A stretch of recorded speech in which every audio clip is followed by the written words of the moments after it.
Hello everyone, good morning, नमस्कार, राम राम. सकाळचे वाजलेले आहे 9 आणि ऑलरेडी माझी आंघोळ वगैरे झाली आहे. आता बनवत आहे मी स्वयंपाक, कारण गेलेला आहे घरचं सिलेंडर, म्हणून बनवत आहे ह्या छोटूवाल्या सिलेंडरवर. छोटूवाल्या सिलेंडरवर बनवताना त्रास होतो, वेळ लागतो, पण मी बनवून घेते.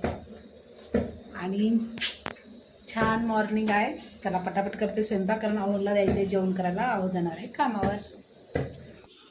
हा सिलेंडर गेल्याच्या नंतर हा सगळा पसारा असा वरती असतो आणि मी वरतीच छानपैकी पोळ्या वगैरे टाकला, स्वयंपाक केला. आणि दुपारी जेवणामध्ये माझ्यासाठी बनवलं होतं उसळ, कारण माझा होता उपवास होता. मी साबुदाणा मस्त टेस्टीवाला बनवला आणि तिखटसुद्धा लागला, मला मिरची लागली त्यानंतर, तरी पण मी खाऊन घेतला कारण मला उसळ आवडते. नंतर दुपारच्या वेळेला हेच मेथी, पालक, शेपूची भाजी हे सगळं निवडायला मला दुपारचा दिवस, तो बुधवार तसाच जातो. मग पूर्ण मान वगैरे लागली.